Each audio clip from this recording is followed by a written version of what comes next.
Nuevamente nos encontramos con ustedes, su servidora Aurora Domínguez, a nombre de la revista PAF. Agradecemos mucho la invitación que nos hace Anafinet para poder otorgarles un momento de nuestra experiencia a todos ustedes. Hoy trataremos el tema de obligaciones en materia de RFC, que a pesar de que no es un tema muy importante o relevante, sí es de alguna manera relevante para efectos de poder determinar que hay sanciones muy importantes por no cumplir con estas obligaciones. Vamos a manejar la misma dinámica que manejamos hace 15 días. Yo les voy a dar el tema por unos 45 minutos y los 15 minutos restantes lo utilizaremos para que ustedes nos proporcionen sus dudas. Bueno, pues vamos a iniciar. Recuerden que pues nuestra revista PAF es una revista quincenal donde se toman temas fiscales y de los cuales pues en este caso tomaremos de esas revistas lo que viene siendo la obligación en materia del RFC. Para empezar, pues primero tenemos que ver quiénes están obligados y en qué fundamento nos lo establece. Recordemos que, bueno, a pesar de que no hay un concepto de qué se considera Registro Federal de Contribuyentes, pues todos conocemos que es una clave que nos proporciona el Servicio de Administración Tributaria, que es única e irrepetible y que consta ya sea de 12 dígitos para las personas morales o de 13 para las personas físicas. Los primeros 3 o 4 dígitos son caracteres alfabéticos que provienen del nombre o de la denominación o razón social. Los 6 dígitos siguientes es la fecha de nacimiento de la persona física o bien la fecha de creación de la persona moral, y los 3 últimos dígitos pues es lo que conocemos como homoclave y que prácticamente es la que nos proporciona el SAT a fin de validar que es única e irrepetible. ¿Quiénes están obligados a inscribirse al RFC? Bueno, de conformidad con el artículo 27 del Código Fiscal de la Federación, pues nos establece que los sujetos obligados son todas las personas morales, sean lucrativas o no lucrativas. Estamos hablando en términos generales de las sociedades mercantiles, las asociaciones civiles, las sociedades civiles, las asociaciones en participación, así como lo que vienen siendo también los fideicomisos con actividades empresariales. Adicionalmente, pues también me menciona que quienes están obligados son las personas físicas que están obligadas a presentar declaraciones periódicas o expedir comprobantes fiscales. Si ustedes estuvieron en nuestra anterior plática, hablamos de quienes estaban obligados a expedir comprobantes fiscales. Tratándose de personas físicas, pues podemos encontrar aquellas que están bajo el régimen de actividad empresarial y profesional, así como aquellas que están bajo el régimen de arrendamiento. Asimismo, también pues están obligados a expedir comprobantes fiscales todos aquellos que están sujetos al impuesto al valor agregado o los que están sujetos al impuesto especial sobre producción y servicios. Aquí incluso estamos hablando de los pequeños contribuyentes. A pesar de que finalmente expiden comprobantes fiscales simplificados, finalmente también expiden comprobantes fiscales de acuerdo al Código Fiscal de la Federación. Bien, también me menciona quienes están obligados y que a pesar de que no presentan declaraciones periódicas o que no expiden comprobantes fiscales, me dice que también están obligadas las personas que perciben ingresos por salarios. En este caso, pues quien los va a inscribir será el patrón o la persona a quien le presta el servicio personal subordinado. También están obligados los socios o accionistas de personas morales, salvo que, como vamos a ver en esta situación, los miembros de personas morales con fines no lucrativos. También podrán no inscribirse al RFC aquellos que adquieran acciones colocados entre el gran público inversionista. También pueden quedar eximidos, y siempre y cuando se cumplan con requisitos, como lo veremos, los socios o accionistas de residentes en el extranjero de personas morales residentes en México, o bien los asociados residentes en el extranjero de asociaciones en participación.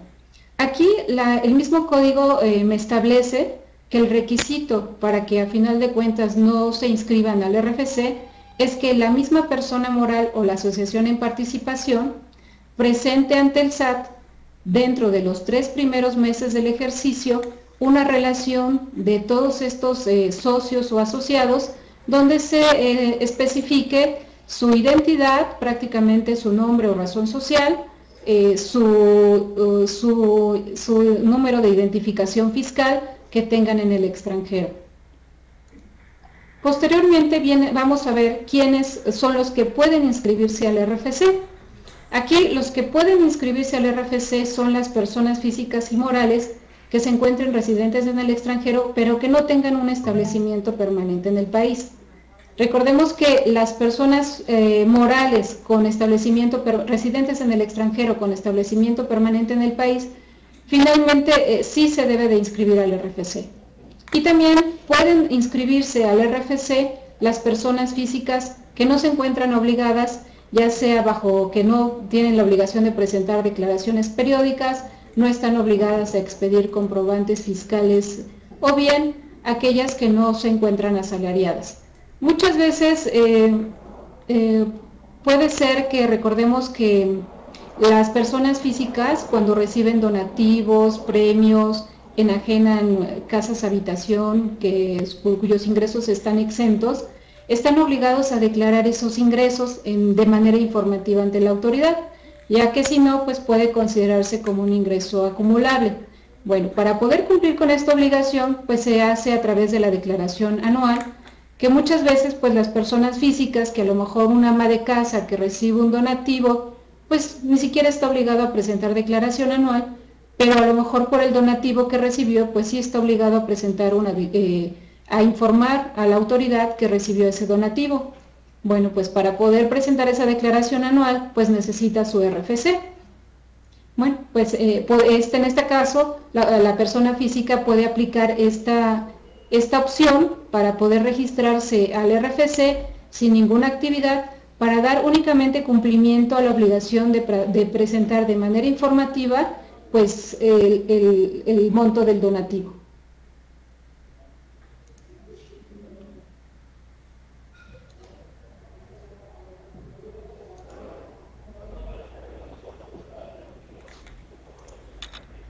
Bien, al parecer tenemos unos problemas con las diapositivas. Ahora en un momento nos va a ayudar Santa para ver qué es lo que está pasando. Lo que pasa es que yo tengo en mi imagen las diapositivas y estoy avanzando, pero en un momento continuamos con las diapositivas. Permítanme un momento.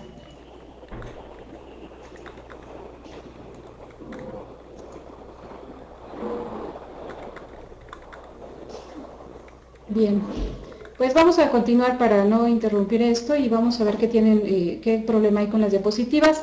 De todos modos, lo que vamos a hacer es vamos a subirlas a nuestra página, a nuestro portal EPAF, que nosotros lo invitamos, que es www.epaf.com, y ahí vamos a subir todo lo que viene siendo las diapositivas. Al parecer ya resolvimos este problema. Bien, continuando con esto, bueno, vamos a ver cuáles son las obligaciones que tenemos para inscribirnos al RFC. Bueno, antes que nada, pues como ya lo comentamos, es solicitar nuestra inscripción ante el SAT.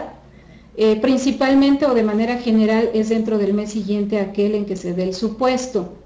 ¿Cómo se da el supuesto? Bueno, en personas físicas se da el supuesto cuando yo ya estoy obligada a presentar declaraciones periódicas o cuando ya estoy obligada a expedir comprobantes fiscales, que como ya lo comentamos es cuando realizo mis actividades empresariales o realizo mis servicios profesionales, o bien incluso hablando a lo mejor de pequeños contribuyentes, cuando empiezan a expedir sus comprobantes simplificados, y bien cuando ya empiezan a efectuar sus pagos por las cuotas estimadas ante la entidad federativa. También estamos obligados a, permítanme un momento,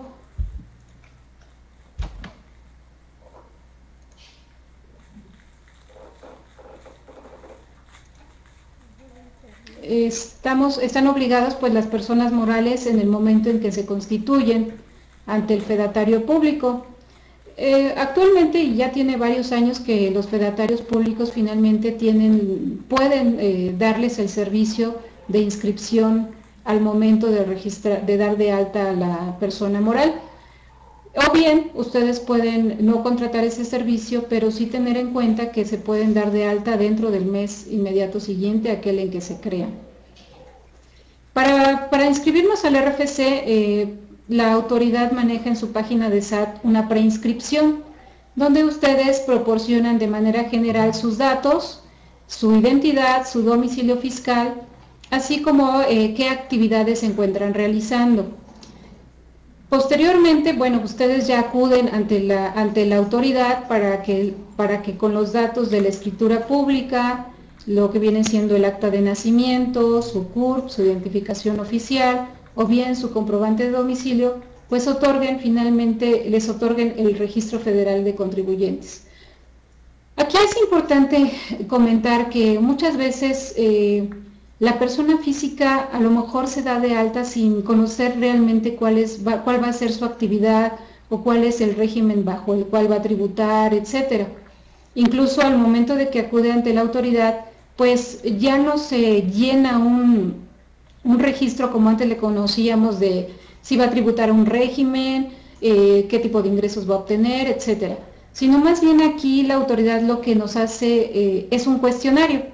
Es un cuestionario en el cual pues nos pregunta si vamos a obtener ingresos por actividad empresarial, si lo vamos a obtener de un patrón, si nuestros ingresos van a rebasar de cierto monto, si por ejemplo en arrendamiento si vamos a presentar únicamente declaración anual, en personas del sector primario pues si vamos a optar por presentar declaraciones semestrales, cuál va a ser nuestra actividad preponderante.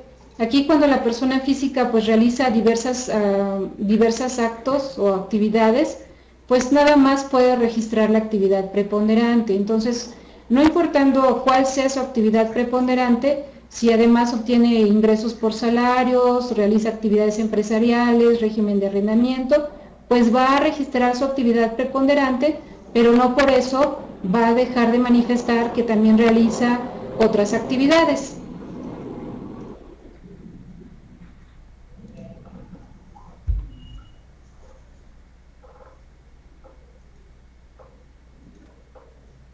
Muy bien.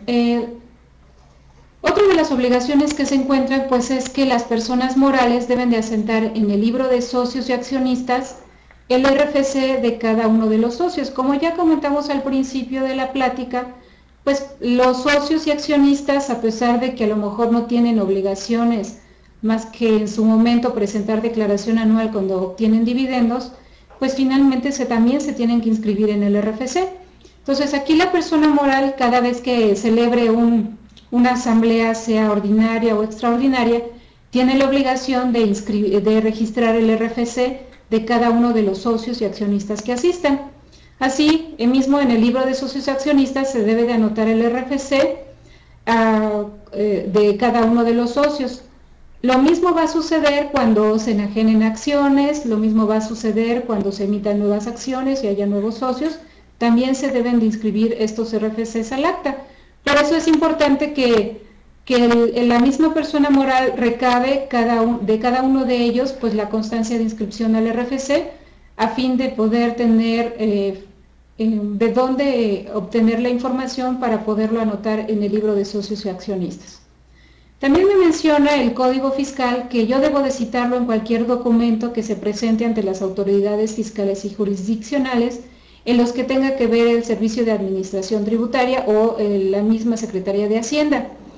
Aquí, al hablar de cualquier documento, pues estamos hablando incluso de declaraciones, tanto de pago de contribuciones, tanto sean provisionales o anuales, declaraciones informativas donde me soliciten el RFC, ya sea el del propio contribuyente que está presentando la declaración informativa, o bien de la persona a quien se le está proporcionando la información. En este caso, como podemos tener como ejemplo la declaración informativa de operaciones con terceros, la declaración informativa de salarios, donde prácticamente me piden el RFC de la persona a quien yo le pagué, ya sea la erogación que estoy informando respecto al IVA, o bien de mis trabajadores.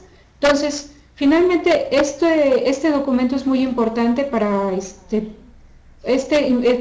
dato de la clave del RFC es muy importante porque finalmente, como vamos a ver más adelante, el no proporcionarlo o el proporcionarlo en forma incorrecta puede incurrir el contribuyente en sanciones.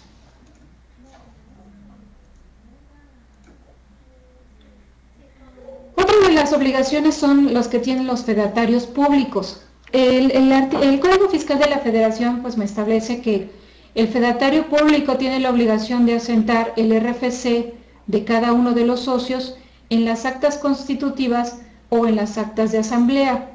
En caso de que no se proporcione el RFC, pues el mismo fedatario público tiene que notificar ante el SAT por qué situación no se está presentando el RFC.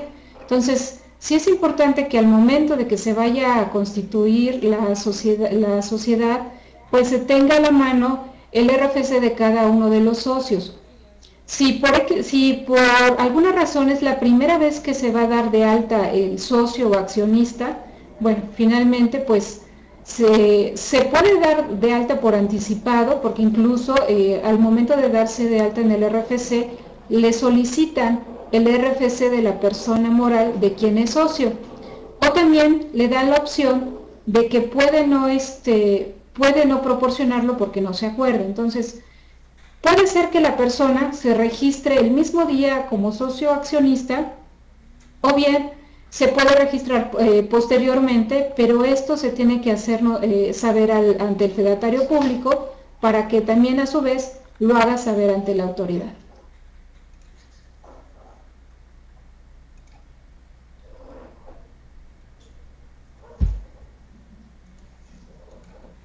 Cuando los fedatarios públicos registran alguna acta de fusión, escisión, liquidación, también les van a exigir el RFC de la persona moral que se fusiona, que se escinde o que se liquida, así como la cancelación del RFC, y también pues lo va a asentar en el protocolo correspondiente. Otra de las obligaciones que tenemos es lo que viene siendo la presentación de los avisos en forma general dentro del mes siguiente, cuando existe un cambio de denominación o razón social, cuando existe un cambio de régimen de capital, de domicilio fiscal, cuando se suspenden actividades, cuando se reanudan actividades, cuando se actualizan las actividades económicas o cuando se abre o cierra un establecimiento sucursal. En relación al cambio de denominación o razón social, pues principalmente estamos hablando de personas morales que pues en términos generales se protocoliza ante notario.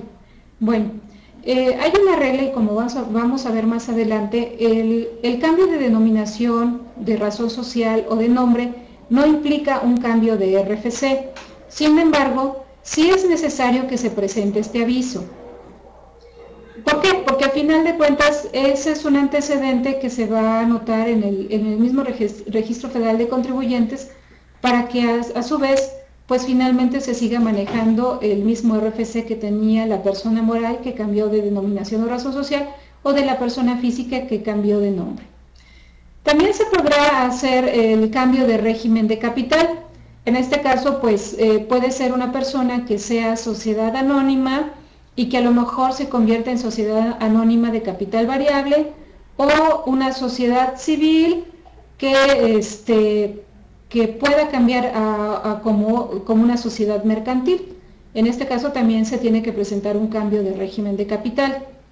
El cambio de domicilio fiscal pues es muy importante, y yo creo que muchas veces se nos olvida hacerlo. El domicilio fiscal, recordemos que finalmente es donde se realizan preponderantemente las actividades, y tratándose de personas morales, pues finalmente es donde se encuentra su asamblea.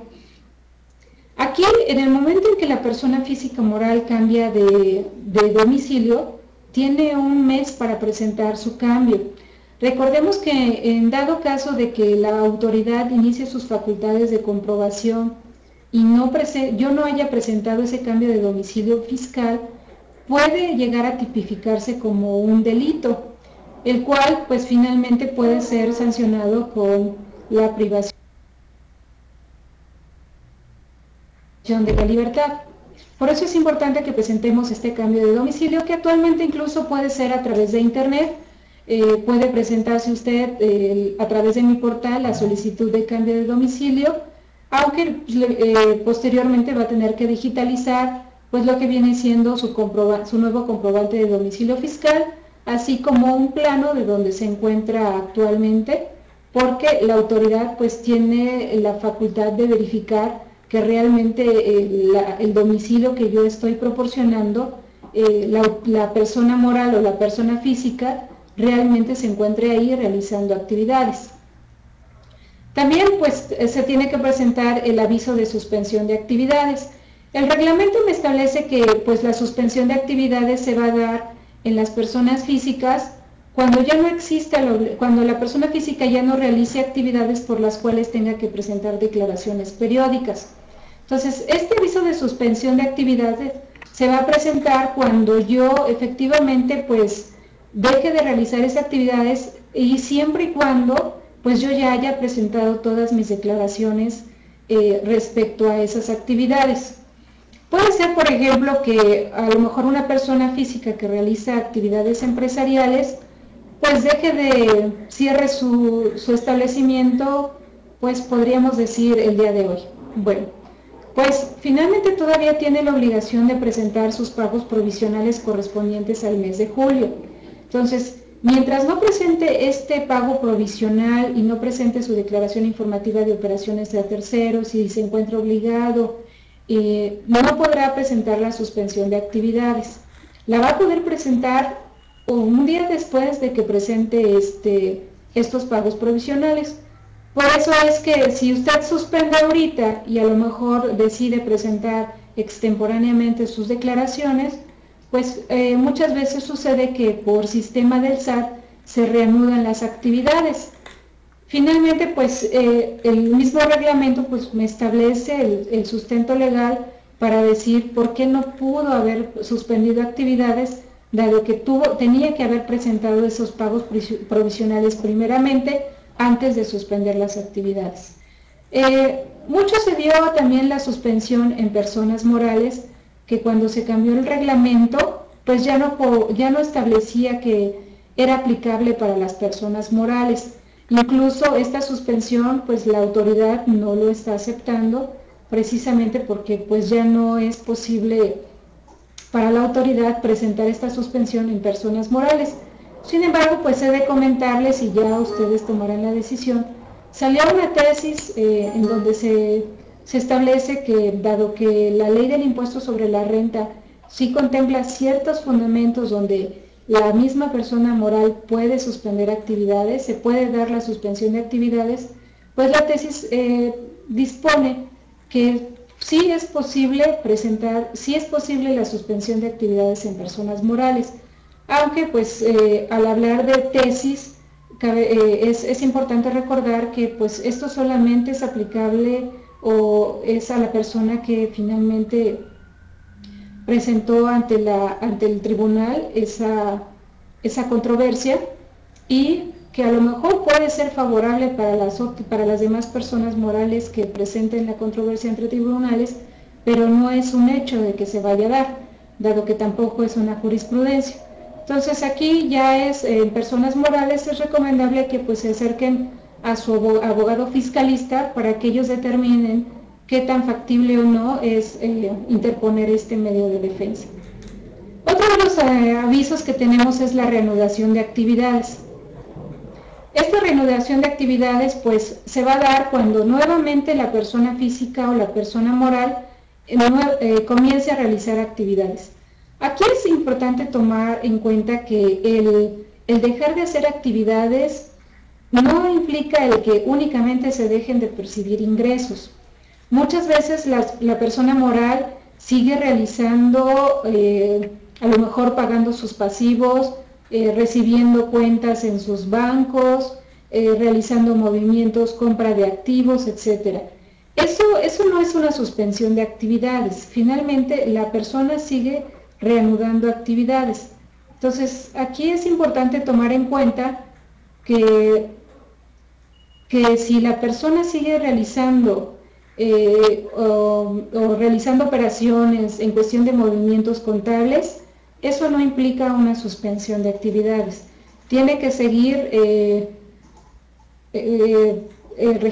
tiene que seguir registrado en el RFC, y máxime que en personas morales que, a pesar de que no se obtienen ingresos, hay un ingreso muy importante que se puede dar, que es el ingreso por el ajuste anual por inflación acumulable, y que se da cuando finalmente pues tengo pasivos con cuentas por pagar, contribuciones por pagar, etcétera, que eso sigue generando un ingreso acumulable, y que a final de cuentas se sigue la obligación de presentar pues, tanto pagos provisionales como declaración anual. Entonces sí es importante que aquí el contribuyente pues determine si realmente ya existe una suspensión de actividades, pues presentar el aviso de suspensión, y en el momento en que inicie nuevamente a realizar operaciones, pues presente su aviso de reanudación de actividades.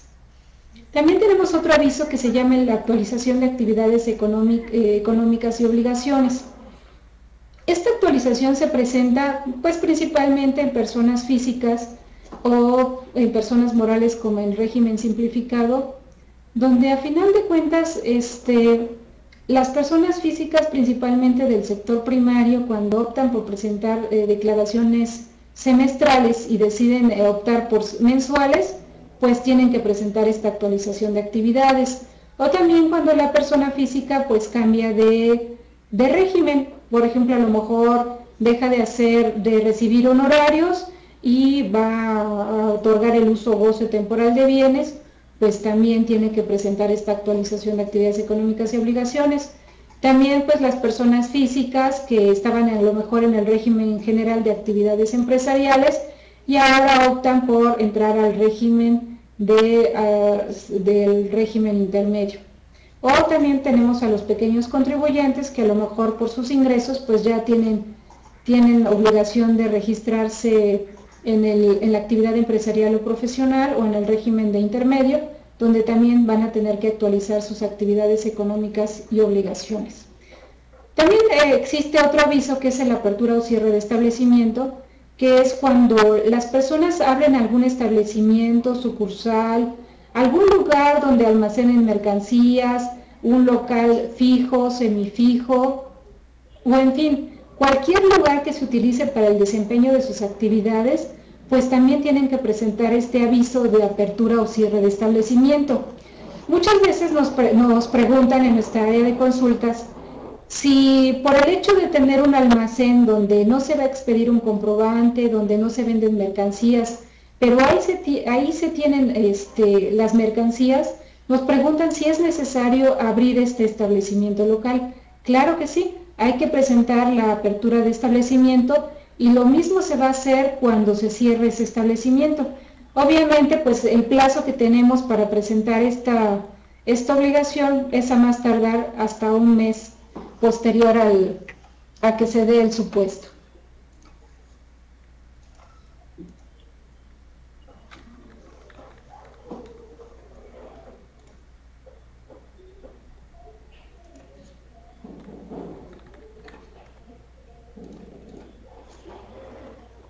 Bien, como obligación adicional tenemos el que debemos de conservar el domicilio fiscal, la documentación comprobatoria respecto a nuestro registro federal de contribuyentes.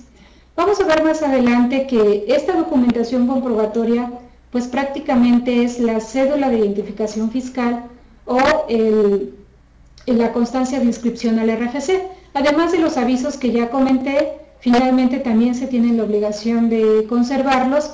Al ser parte de la contabilidad, pues estamos hablando que debemos conservarlo por lo menos 5 años, o bien la autoridad me establece que mientras dure el efecto fiscal de esos avisos, se va a tener que conservar, y una vez terminado el efecto fiscal, hasta 5 años después. Hablando del Registro Federal de Contribuyentes, pues prácticamente vamos a conservar ese documento pues mientras dure como contribuyente ante el SAT. Hablando de personas morales, pues mientras no se liquide, se fusione, va a tener que conservar ese comprobante. O hablando de personas físicas, cuando ya prácticamente se deje de realizar actividades por las cuales tenga que estar registrado en el RFC. Perdón. En caso de contar con establecimientos sucursales, locales o semifijos, pues deberán contener, deberán tener disponible en ese comprobante pues una cédula de identificación fiscal o la solicitud de inscripción en el RFC, así como la apertura del establecimiento local.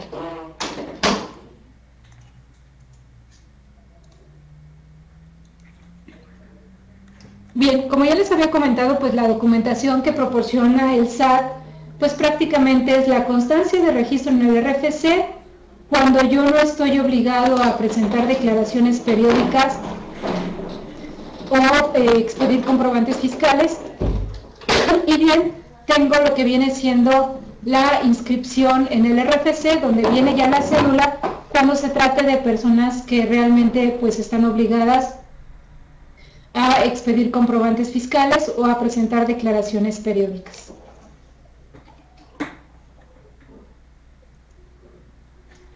Esta cédula de identificación fiscal o registro federal de contribuyentes ya es muy fácil obtenerlo, porque finalmente ustedes pueden entrar a mi portal teniendo su contraseña, ahora se le llama contraseña, ahora ya no se le llama así, teniendo su contraseña ustedes pueden entrar a mi portal y ahí mismo pueden reexpedir la constancia de identificación fiscal o, la cédula de identificación fiscal o la constancia de inscripción al RFC. Bien, otro de las disposiciones generales que presenta el artículo 27 del Código Fiscal está que la solicitud o los avisos del RFC presentados en forma extemporánea van a surtir sus efectos a partir de la fecha en que sean presentados. Por eso la importancia que he dado el que los avisos se presenten en tiempo dentro del mes siguiente. ¿Por qué? Porque a final de cuentas, hablando por ejemplo, si ustedes desean cambiar de régimen, muchas veces si usted presenta este aviso extemporáneo, el cambio de régimen no se va a dar. Sobre todo cuando ustedes pues finalmente a lo mejor quieren aplicarle el beneficio del régimen intermedio, donde ustedes pueden deducir a lo mejor las inversiones en forma inmediata. Pues si ustedes deciden bajar al régimen intermedio y ustedes presentan este aviso en forma extemporánea, pues de entrada, al ser una opción, no va a surtir efectos, dado que ustedes desde el inicio del ejercicio ya tomaron la opción de tomar la opción del régimen general. Entonces aquí es muy importante que ustedes estén atentos a cuándo están obligados a presentar los avisos y cuál es su fecha límite para presentarlos, para que no suceda esta disposición. Y como yo les había comentado, de que las autoridades pues van a verificar el domicilio fiscal cuando ustedes hagan el cambio o cuando por primera vez se inscriban al RFC, van a verificar este domicilio. Y pues como ya habíamos comentado, pues los trabajadores van a ser inscritos por el patrón o empleador, y lo que ya había comentado también es que no se asignará una nueva clave de RFC cuando la persona moral cambie de denominación o razón social.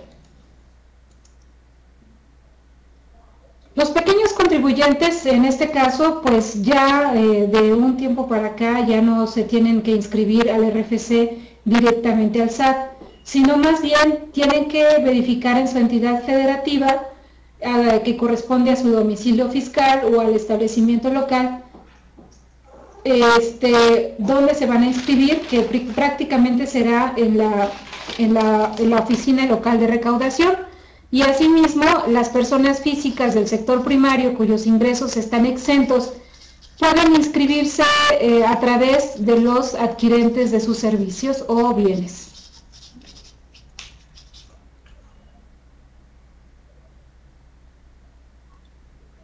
Bien, los requisitos para poderse inscribir al RFC pues se encuentran, recordemos, en el anexo 1A de la resolución miscelánea del 2013. Este se publicó el 29 de diciembre del 2012 y en algunas de sus trámites fueron modificados el 12 de junio del 2013. Es importante aclarar que, de acuerdo a lo que vienen, a los requisitos que se establecen en estas fichas de trámite, son los únicos requisitos que podrá exigirme la autoridad al acudir ante ella para registrarme. Muchos de los avisos o inscripciones, como ya les comenté, se pueden hacer a través de internet, principalmente a través de mi portal. Ahí para eso pues es importante que ustedes acudan ante la autoridad para solicitar su contraseña y poder realizar estos trámites de manera fácil a través de la página del SAT.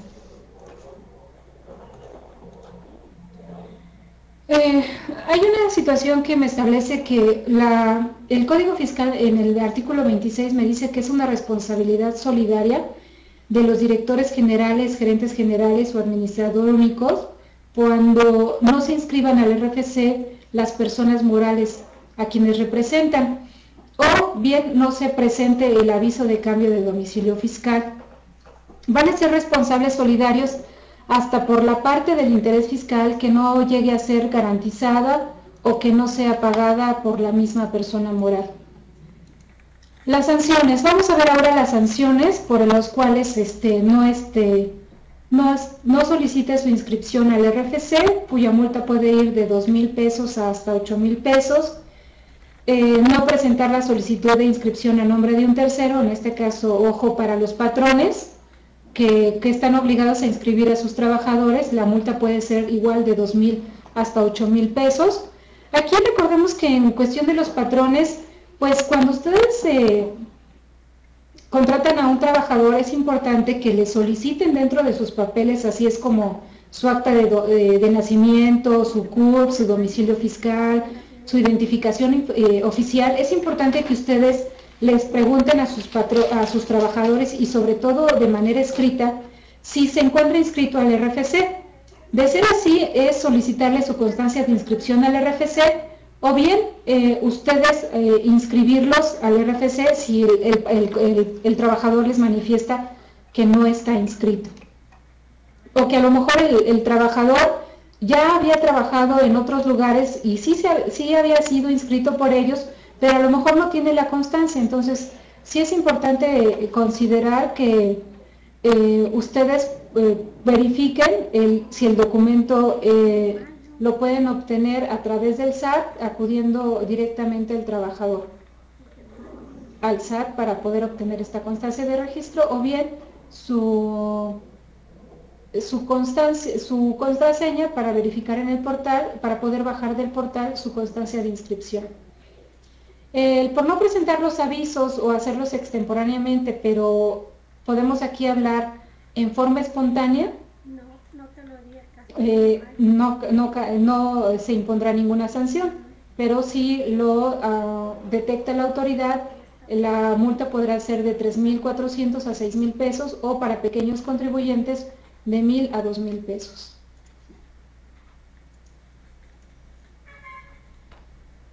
No citar la clave del RFC o la asignada por la autoridad, la multa puede ir de 710 pesos a 5,830 pesos.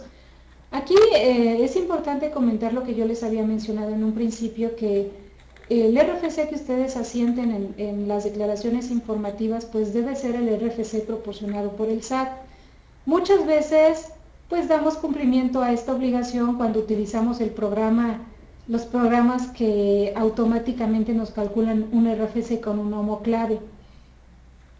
Pero vamos a ver más adelante que ustedes pueden validar ese RFC y que si no se encuentra inscrito o registrado ante el SAT, pues ustedes al citar esta clave de RFC que no fue proporcionada por la autoridad, pues finalmente pueden ser sancionados de 710 a 5,000 pesos por cada RFC no asentado. Entonces aquí es muy importante que, sobre todo en sus declaraciones informativas de salarios o en sus declaraciones informativas donde proporcionen cualquier RFC de terceros, validen si realmente el RFC que ustedes están proporcionando es el que está registrado en el SAT o si realmente está registrado en el SAT.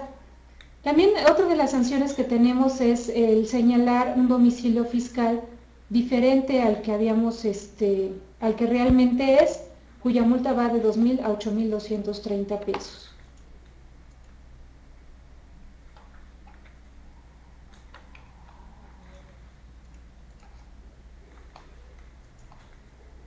Otra de las sanciones que tenemos es pues manifestar en las actas constitutivas o en las actas de fusión, escisión o liquidación o asentar incorrectamente en las actas de asamblea pues distintos RFCs cuyas multas pueden ir de 2,000 a 8,000 pesos en caso de las actas de asamblea o libros de socios, pero en las actas de fusión o escisión la multa sí va de 13,000 hasta 27,000 pesos.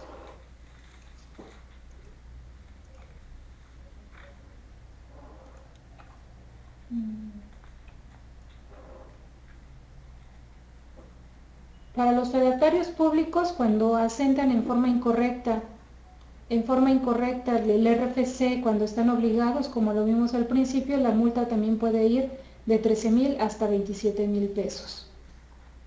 Otra de las sanciones y muy importante que deben de tomar en cuenta los contribuyentes, y como ya les había mencionado, el que puede ser un delito fiscal, el que no se registre en el RFC, no registre al tercero cuando se está obligado, proporcione datos falsos al RFC, use intencionalmente un RFC o finalmente desocupe su domicilio fiscal sin presentar el aviso, cuya sanción puede ir de 3 meses a 3 años de prisión. Obviamente tiene que haber querella por parte de la autoridad para que se dé efecto a esta situación.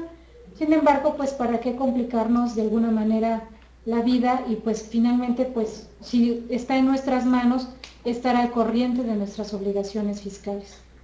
¿Cuáles son nuestras recomendaciones? Bueno, como ya les había comentado, pues en cuanto inicien actividades, pues finalmente recaben toda la documentación para inscribirse al RFC tratándose de personas físicas o en personas morales, pues registrarse directamente con el fedatario público, aunque pues sabemos que esto tiene un costo adicional, pero pues finalmente en el momento en que yo ya tenga mi acta constitutiva, pues en cuanto sea posible registrarme en el RFC a través de mi representante legal.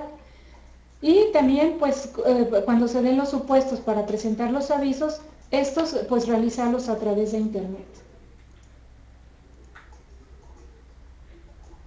Y pues también solicitar ante terceros la constancia de inscripción o recabar bien los documentos para poderlos inscribir al RFC, hablando principalmente de los trabajadores, y en su caso validar el RFC ante el SAT, que era lo que yo les había comentado y que es una herramienta que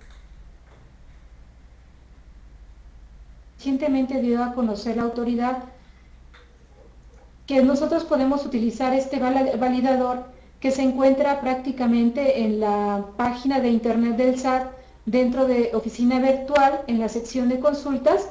Incluso aquí les agregamos directamente la aplicación para que ustedes puedan accesar y ustedes puedan consultar los RFCs que ustedes tienen a la mano. En este validador lo único que tienen que hacer es proporcionarle el RFC del contribuyente y la autoridad le va a decir si está registrado o no ante la autoridad, o bien usted puede hacer la validación masiva a través de un archivo TXT. Bueno, pues hasta aquí pues acaba mi exposición respecto al Registro Federal de Contribuyentes, que a pesar de que es un tema que a lo mejor muchos ya conocíamos, pero a lo mejor no le damos la importancia que tiene esto, sino ya cuando se presentan los problemas o cuando ya transcurre mucho tiempo y queremos presentar pues nuestros avisos en forma extemporánea y que la autoridad nos dice que pues surte efectos a partir de su presentación. Agradecemos mucho nuevamente las gracias por habernos escuchado y iniciaremos con nuestras preguntas respecto al Registro Federal de Contribuyentes. Debemos ver.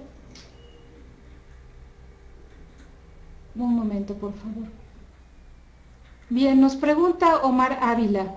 ¿Qué pasa si alguien recibió un donativo en enero del 2012 y no supo que tenía que declararlo en la anual? ¿Lo puede hacer en abril 2013 con fecha de enero 2012 o solamente en el mes permitido?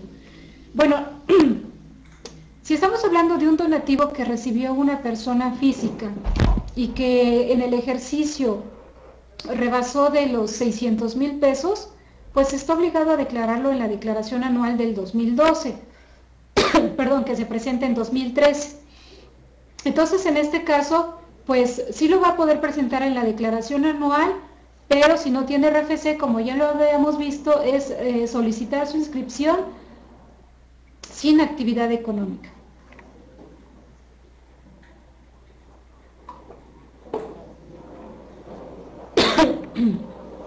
Nos dice Gildardo, como persona física, como persona moral, ¿cómo debo tramitar la suspensión de actividades? ¿Debo recurrir a un abogado?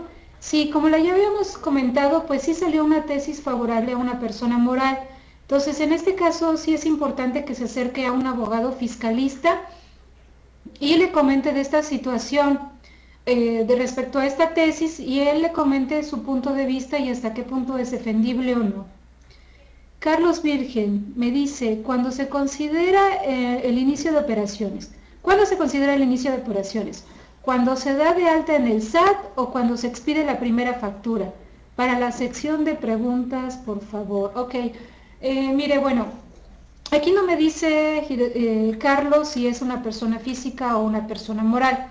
Para una persona moral, forzosamente es en el momento en que se constituye ante el fedatario público. Ese es el inicio de operaciones. Para una persona física, pues prácticamente diríamos que en el momento en que empieza a hacer sus actividades, no necesariamente en el momento en que inicie operaciones, perciba ingresos. ¿Por qué? Porque puede ser que a lo mejor la persona física realice cierto tipo de erogaciones que le van a servir para realizar sus actividades. Entonces, para que estos puedan ser deducibles, pues finalmente tiene que estar registrado en el RFC bajo la actividad que está realizando. Entonces, aquí pues ya dependerá la persona física en qué momento se va a registrar en el RFC. Por eso es muy importante que lo que yo les había comentado de que un aviso extemporáneo surte efectos a partir de su presentación. Puede ser a lo mejor que la persona física empiece a obtener ingresos ahorita en julio, pero a lo mejor realizó erogaciones durante enero, febrero, marzo y abril. Pero si la persona presenta el aviso con fecha 1 de enero, ahorita en julio, y hablando de que ya es un aviso extemporáneo que va a surtir efectos a partir de su presentación, la autoridad en un momento dado podría decirme que las erogaciones que se realizaron de enero a junio no son deducibles. ¿Por qué? Porque en su momento no eran una deducción estrictamente indispensable para desarrollar mis actividades. Entonces aquí no podríamos decir exactamente qué es cuando se emite la primera factura, cuando se obtiene el ingreso, sino más bien nos iríamos a cuando realmente la persona va a empezar a realizar sus actividades o realizar operaciones en las cuales van a implicar que realice erogaciones para poder realizar estas actividades. Nos pregunta Alexos, la herramienta está bien para validar el RFC, pero no se da el nombre como efectos de comprobación fiscal a los estados de cuenta bancaria. Bueno, finalmente estoy de acuerdo. En el estado de cuenta bancario, pues recordemos que es una facilidad para que yo lo pueda utilizar como comprobante fiscal y cuyo requisito es que contenga el RFC y en su caso se desglose la factura, o bien si la operación está totalmente grabada por IVA, yo puedo aplicar la regla y desglosar el impuesto.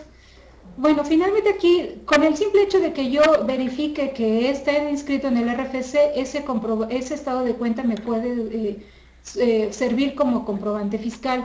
Ahora, ¿quién es la razón social de ese nombre? Bueno, si se supone que es el estado de cuenta del contribuyente, pues ahí el mismo contribuyente puede saber a quién le pagó.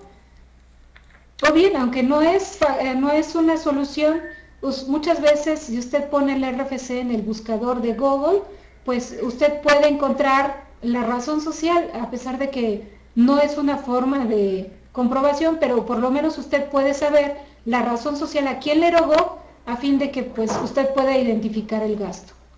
Nos pregunta Daniel, Una pregunta, dice que no aplica el tema, pero en cuestión de lavado de dinero, y dice que se debe de dar información ante Hacienda y eso ya es una obligación ante los supuestos que marca esta ley, no aplicará para todos. Bueno, a pesar de que no es un tema relevante, bueno, he de comentarles que esta ley entra en vigor a partir del 17 de julio de este año y que en las disposiciones transitorias me dice que hasta en tanto entre en vigor el reglamento, todos los avisos no entrarán en vigor hasta los 60 días una vez que entre en vigor el reglamento. Y este reglamento pues se tiene un plazo hasta un mes para que se publique, entonces pues ahorita la ley todavía no entra en vigor, entraría en vigor el 17 de julio. El reglamento también pues hay que esperarlo para verificar cómo se podría dar cumplimiento a las obligaciones que ahí se muestran. Dice Gilaldo, no puedes expedir facturas si no estás inscrito al RFC, en eso estoy de acuerdo, pues finalmente es uno de los requisitos y pues también pues si ya, también no necesariamente se tiene que estar inscrito, también tiene que tramitar su fiel para poder expedir comprobantes fiscales. Para expedir la factura necesitas alta en el SAT, sí, como ya lo comentamos, finalmente pues es una obligación y ya prácticamente es un requisito para poder expedir comprobantes. Dice Diana, si solo son 2 trabajadores, ¿tengo yo la obligación de darlos de alta en el RFC? Pues sí, si tu trabajador no está inscrito anteriormente en el RFC, pues está en ti el darlos de alta. Incluso recordemos que recientemente también la autoridad, o bueno, más bien ya tiene un año que dio la facilidad de la inscripción masiva a través del RFC, que es un programa que ustedes pueden anotar los datos del trabajador, generar un archivo TXT y esto enviarlo a través de mi portal. Dice Carlos, ok, no puedo expedir facturas si no estoy dado de alta, pero sí puedo estar dado de alta sin expedir facturas, pero la pregunta va encaminada a lo siguiente. No menciona, soy una persona física con actividad empresarial y no he generado folios para comprobantes impresos con código pero barras y cumplo lo que dice la miscelánea de ingresos menores a 4 millones hasta diciembre de 2013. Me di de alta en febrero de 2013 y la segunda noción dice que los nuevos contribuyentes, ok, mientras voy con otro porque todavía no termina la pregunta. Muy bien, nos dice Joan Valtierra, me dice que una buena opción de ver la razón social es en el Certisat web. Sí, también efectivamente pueden ver a través de esta, obviamente tendrían que, para poder acercarse a esto, pues tienen que proporcionar su contraseña.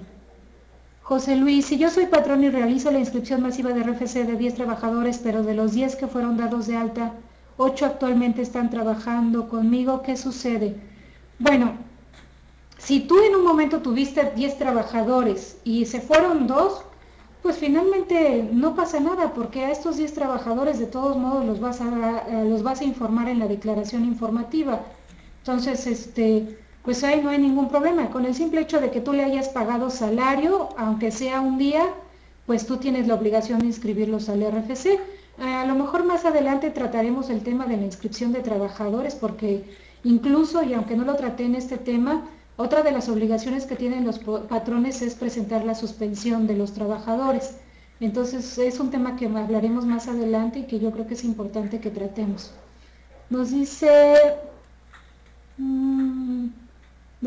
Giraldo, pues mandarlos a imprimir en diciembre, en febrero y lo omití, los cursos no pueden expedir esto.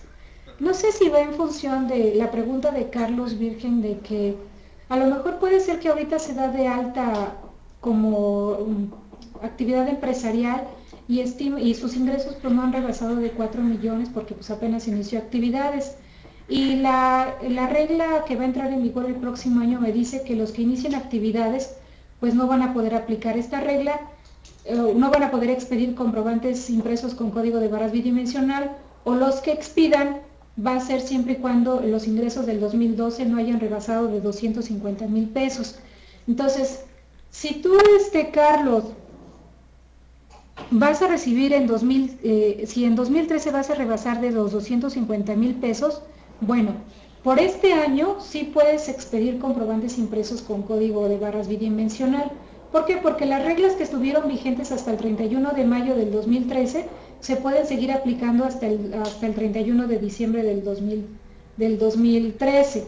Entonces, puedes solicitar los folios, pero ojo, en 2014 ya no los puedes utilizar, aun cuando ya tengas todavía folios por utilizar.